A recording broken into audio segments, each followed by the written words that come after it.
will be the next president of India? Draupadi Murmu, NDA presidential candidate, और या Yashwant Sinha, UPA presidential candidates? Draupadi Murmu जी और यशवंत सिन्हा जी के early life के बारे में डिस्कस करते हैं। द्रौपदी मुर्मू जी का जन्म 20 जून 1958 में संथाली ट्राइबल में मयूरभंज डिस्ट्रिक्ट ऑफ बिहार उड़ीसा में इनका जन्म हुआ था। यशवंत सिन्हा जी का 6 नवंबर 1937 में बिहार के पटना जिले में कस्यात फैमिली में जन्म हुआ था। द्रौपदी मुर्मू जी के फादर और ग्रैंडफादर दोनों विलेज हेड रह चुके हैं अंडर पंचायती राज सिस्टम। द्रौपदी मुर्मू जी के हस्बैंड श्याम चरण सिंह मुर्मू हैं। इनकी 2 बेटे और 1 बेटी हैं, पर इनके 2 बेटे का अनफॉर्चुनेटली डेथ हो जाता है।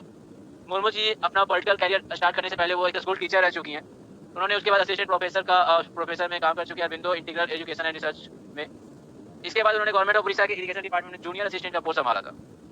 यशवंत सिन्हा जी के बारे में बात करें तो इनकी वाइफ का नाम निर्मला सिन्हा है, जो कि one of the India's leading children writers and president association of writers and illustrators for children रह चुकी हैं। इनके एक बेटी और 2 बेटे हैं। इनके बेटी का नाम शर्मिला है, इनके बेटे का नाम जैन सिन्हा है, सुमन सिन्हा है। इन्होंने अपना मास्टर डिग्री पॉलिटिकल साइंस 1958 में किया था। उसके बाद उन्होंने यूनिवर्सिटी ऑफ पटना में पढ़ाना स्टार्ट किया टिल 1962 तक। यशवंत सिन्हा जी के बारे में बात करें तो वो एक सिविल सर्वेंट रह चुके हैं। यशवंत सिन्हा जी ने 1960 में आईएएस का एग्जाम क्लियर किया। उन्होंने 24 ईयर्स अपने लाइफ के आईएएस का पोस्ट संभाला। अपने टेन्योर में वो एसडीएम डीएम रह चुके हैं, under secretary and deputy secretary in finance department of Bihar Jharkhand 2 साल तक वो रह चुके हैं, उसका पोस्ट संभाला। उन्होंने 1971 टू 1973 तक जर्मनी के एम्बेसी में रह चुके हैं। उसके बाद 1980 टू 1984 उन्होंने मिनिस्ट्री ऑफ सर्विस ट्रांसपोर्ट पे ज्वाइंट सेक्रेटरी का पोस्ट संभाला। 1984 में उन्होंने आईएएस के पोस्ट से रिजाइन किया। वो और उनके साथी आदित्य शर्मा जी ने एक बुक को ऑथराइज किया जिनका नाम था अनमेड। पॉलिटिकल कैरियर के बारे में बात करें तो द्रौपदी मुर्मू जी भारतीय जनता पार्टी से बिलोंग करती हैं और वो 1997 में ज्वाइन की थी भारतीय जनता पार्टी से, और अभी तक वो बीजेपी के ही पॉलिटिकल पार्टी से बिलोंग करती हैं। उन्होंने फर्स्ट उन्होंने काउंसिलर का इलेक्शन जीता था रायरंगपुर नगर पंचायत में 1997 में। उसके बाद वो भारतीय जनता पार्टी के शेड्यूल्ड ट्राइब्स मोर्चा के वाइस प्रेसिडेंट रह चुकी हैं। उन्होंने गवर्नमेंट ऑफ उड़ीसा के minister of state with independent charge of commerce and transport का पोस्ट संभाला 2002 तक। उसके बाद 2002 से 2004 तक फिशरीज एंड एनिमल रिसोर्स का पोस्ट संभाला। She was the member of Orissa legislative assembly 2002 to 2009 and उसके बाद उन्होंने 9th गवर्नर ऑफ झारखंड का पोस्ट संभाला 2015 टू 2021। वहीं यशवंत सिन्हा जी के बारे में बात करें तो उन्होंने अपना पॉलिटिकल कैरियर जनता पार्टी से स्टार्ट किया था। उन्होंने जनता दल में वो रहे 1984 टू 1991 तक। उसके बाद उन्होंने बीजेपी पार्टी ज्वाइन किया 1992 से 2018 तक। उसके बाद भारतीय जनता पार्टी से क्विट करके एआईटीसी ज्वाइन किया, all India Trinamool Congress 2021 to 2022, और अभी ये यूपीए के में यूपीए पार्टी ज्वाइन किए हुए 2022 से और प्रेजेंट अभी चल रही है। जो उन्होंने अपना political career as a appoint किए गए थे all India general secretary of Janata party 1986 में। उसके बाद वो इलेक्ट किए गए राज्यसभा के मेंबर 1988 में एंड 1989 में जब जनता दल पार्टी बनी तो उसके वो जनरल सेक्रेटरी रह चुके, जनरल सेक्रेटरी के पद को संभाले। और उसके बाद मिनिस्ट्री ऑफ फाइनेंस थे वो 1990 से 1991 तक। उसके बाद 1998 टू 2002 तक and he was a member of parliament Rajya Sabha के 1988 टू 1994 तक and he was the national spokesperson of Bharatiya Janata party 1996 and he was the one of the most senior leader in BJP at the time of 1996 2006 around, and he was elected to the Raj Lok Sabha as a BJP candidate from Hazaribagh, and Hazaribagh is a part of Jharkhand in 1998, 1999 and 2009. That's why he was a member of parliament Lok Sabha 1998 to 2014. उसके बाद उन्होंने ministry of external affairs का post संभाला 2002 से 2004 तक। उन्होंने BJP के vice president के पोस्ट को रिजाइन किया 2009 में और उन्होंने बीजेपी को क्विट कर दिया 2018 में। इसके बाद उन्होंने टीएमसी तृणमूल कांग्रेस पार्टी को ज्वाइन किया before the West Bengal assembly election 2021। Yashwant Sinha ji को अपॉइंट किया गया vice president of Mamata Banerjee led party AITMC all India Trinamool Congress के। ऑनर्स और अवार्ड के बारे में बात करें तो द्रौपदी मुर्मू जी को निकांता अवार्ड मिल गया best MLA by Orissa legislative assembly in 2007 and Yashwant Sinha ji को highest civilian distinction award of France मिला इन 2015 में। और इन्होंने एज ए एक्सटर्नल अफेयर्स में बहुत अच्छा काम किया, तो उसके लिए भी इन्हें बहुत जाना जाता है। And he is a most invaluable contribution to the international resource. President election के लिए एमपी लोकसभा, एमपी राज्यसभा और एमएलए ही वोट करते हैं। हर एमएलए का एक वैल्यू ऑफ वोट होता है। जैसे उत्तर प्रदेश के एक एमएलए का वैल्यू ऑफ वोट होता है 208। वहीं महाराष्ट्र के एक एमएलए के वैल्यू वोट है 175। वेस्ट बंगाल के 1 एमएलए का वैल्यू वोट है 151। तो इसका इलेक्शन जब प्रेसिडेंट इलेक्शन होता है जिसमें एमपी लोकसभा, एमपी राज्यसभा और एमएलए इसी वोट करते हैं, तो भी elected member, not nominated member, only elected member. Kerala के एमएलए 140+1, तो एक एमएलए के वैल्यू वोट है केरला के 152। उत्तराखंड एक एमएलए के वैल्यू वोट है 64। सबसे ज्यादा value of vote of MLA हैं उत्तर प्रदेश के। उत्तर प्रदेश के एक एमएलए का वैल्यू वोट है 208। वही सबसे कम है सिक्किम के एक एमएलए का वैल्यू वोट है 7, ओनली 7।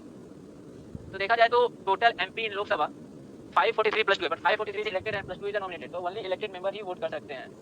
राज्यसभा के 232 इलेक्टेड मेंबर ही वोट कर सकते हैं एंड एमएलए 400 131 सारे एमएलए वोट कर सकते हैं। जो भी इलेक्टेड मेंबर है 400 123 एमएलए वोट कर सकते हैं प्रेसिडेंट इलेक्शन में। Who elect the President of India? As per the Article 54 of Indian Constitution, the President is elected by the Electoral College, which consists of the elected member of both House of Parliament and elected member of Legislative Assembly (MLA) of all the states of the state and also the NCT of Delhi and UT of Puducherry. When is the election of office of President of India? कब election हो सकता है? तो president के office छोड़ने से पहले तक प्रेसिडेंट का इलेक्शन हो जाना चाहिए, नए प्रेसिडेंट का अपॉइंटमेंट हो जाना चाहिए। What are the qualifications required by a candidate to contest the election to the office of President of India? क्या qualification चाहिए प्रेसिडेंट होने का? President must be the nominated person must be the citizen of India and he must have completed 35 years of age, must be eligible to be the member of the Lok Sabha, should not be holding any office of profit under the government of India. कोई भी government of India के किसी भी post को संभाले हुए नहीं रह सकते।